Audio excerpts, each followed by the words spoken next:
perhaps at the smoke, or the fire itself.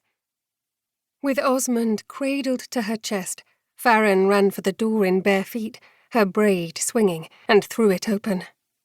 The hallway beyond was black and seething, and the smell of the smoke was terrible. Nothing like the sweet, piney scent of wood crackling in the hearth. Nothing like the warm breadiness of Mrs. Rathmont's ovens downstairs. It stung, lashing at Farrin's throat and nostrils with every breath she sucked into her lungs. She threw an arm over her mouth, eyes watering, Osmond clawing frantically at her nightgown. She could hardly breathe.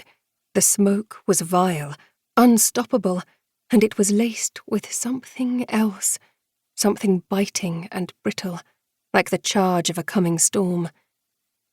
A chill swept through Farrin, even as she stood there sweating in the sweltering heat. She knew that smell. It was the smell of magic, searing and furious. A spell, she suspected. A spell crafted with wicked intent.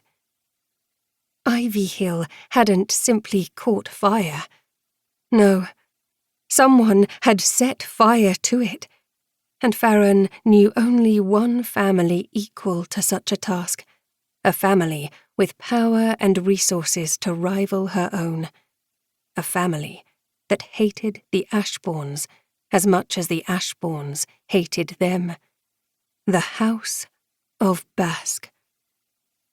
Something crashed downstairs, something huge and groaning that made the floor shake under Farrin's feet. She staggered back into her music room, quaking with fear, coughing so hard it hurt. Tears streamed down her face as she peered down the hallway to the right, then the left.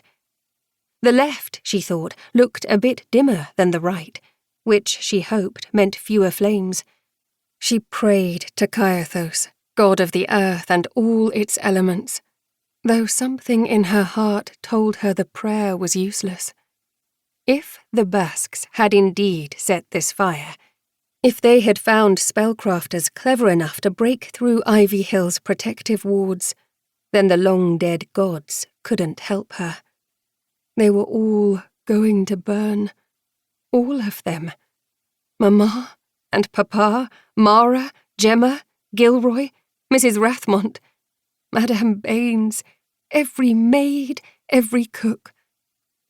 The Basks wanted only one thing. Farrin had learned this at her father's knee. The Basks wanted to destroy her family. She tucked Osmond into her nightgown and pressed his tiny head against her breastbone, hoping the thin fabric would somehow protect him from the smoke. Then she ran left down the hallway, hardly noticing when Osmond lodged his claws in her skin. At the hallway's end stood 2 staircases. One led upstairs, the other would take her down to the first floor. Farrin paused, wiped the tears from her eyes. Her hand came away wet and black with smoke. Was the fire upstairs or downstairs? Which way should she go? She sucked in a breath and tried to yell for her parents, for her sisters. But she couldn't get out a word, only a sort of rasping sound, desperate and frightening. Had the smoke taken away her voice?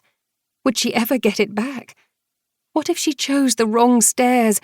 Having no voice would then, perhaps, be the least of her problems. Farrin let out a sob.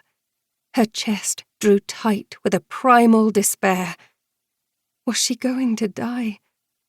She was. Her house was going to kill her.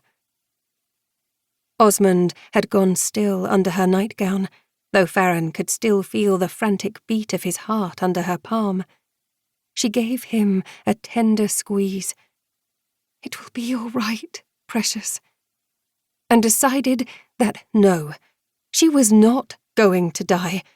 She needed to get Osmond out.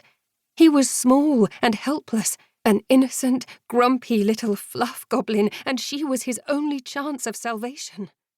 She squinted up.